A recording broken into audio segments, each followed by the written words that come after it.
Perdana Menteri Datuk Seri Anwar Ibrahim menegaskan Hari Malaysia adalah lambang tekad dan keberanian generasi terdahulu yang berjuang menentang penjajahan serta menjunjung maruah bangsa dalam sebuah kesatuan yang rencam tetapi berpadu. Beliau berkata kekuatan Malaysia berakar daripada rakyat yang mengangkat nilai kemanusiaan, keadilan dan solidariti selain sokongan institusi kenegaraan dan pentadbiran yang berwibawa. Hari besar negara ini adalah detik untuk kita memperbarui tekad meraihkan kerencaman sebagai rahmat yang memperkukuh persaudaraan serta memastikan obor kebebasan yang dinyalakan generasi terdahulu terus menyemarak sebagai panduan menghadapi cabaran era baharu, katanya dalam hantaran di laman Facebook rasmi pada Selasa di Petik Media Perpaduan. PMX turut mengajak rakyat menzahirkan Hari Malaysia dengan memperkukuh iltizam, menolak perpecahan serta menjadikan Malaysia contoh kepimpinan berwibawa di rantau ini dan peringkat antarabangsa. Beliau menegaskan Malaysia mesti terus dipertunjukkan sebagai tanah yang adil, makmur dan madani untuk diwariskan kepada generasi akan datang sebagai negara bangsa yang teguh dan bermaruah.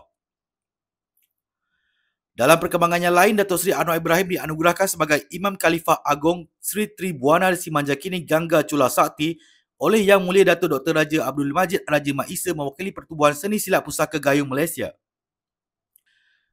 Dalam Himpunan Pendekar Madani di Bukit Mertajam pada Selasa, Perdana Menteri juga mengumumkan peruntukan RM2 juta untuk tujuan menggerakkan kegiatan pendekar madani bagi semua badan pertubuhan silat di negara ini. Beliau turut berkata seni mempertahankan diri dapat memupuk sifat disiplin, beradab, berakhlak dan rasa saling hormat sesama bangsa. Pesilat, orang yang kental semangatnya, orang yang disiplin, orang yang berakhlak mulia, yang benci dengan kezaliman, benci dengan penindasan serta benci dengan buli di kalangan kita. Hebatnya orang Melayu kerana semangat dan disiplin, tahu adab, tahu akhlak, tahu hormat sama-sama Melayu serta hormat pada bukan Melayu. Serta tahu menjaga negara ini dengan aman, adil dan bahagia bagi semua yang bukan menanam semangat untuk benci pada orang.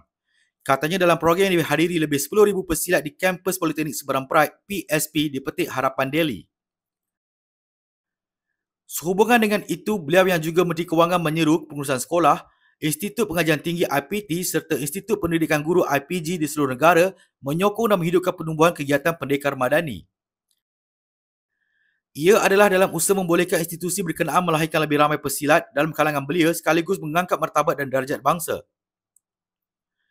PMX juga percaya Menteri Pendidikan Fadilah Siddiq dapat membantu menggerakkan kegiatan itu ke sekolah-sekolah sebelum ia digerakkan ke IPT dan IPG sebagai satu kegiatan menyatukan semangat anak muda. Yang kita sebut negara madani dan kini pendekar madani, kita menghidupkan semangat yang sudah berjalan dan saya percaya Menteri Pendidikan akan gerakkan kegiatan ini. Pendekar madani masing-masing persatuan silat tak ada masalah bagi saya, tetapi ada satu saluran utama. Kita adalah satu bangsa, satu budaya dan seni pertahankan diri ini bukan untuk bermegah, bukan untuk angkuh, bukan untuk sombong tapi untuk melatih anak-anak bangsa kita dan kita akan pastikan semua sekolah kita mendongkol semangat pendekar madani ini. Dan seterusnya di Politeknik di Institut Pendidikan Guru IPG, Institut Pendidikan Tinggi IPT, kita akan hidupkan ini sebagai suatu kegiatan menyatukan semangat anak-anak muda dengan satu matlamat, mengangkat martabat harkat dan darjat bangsa ini, ujarnya lagi.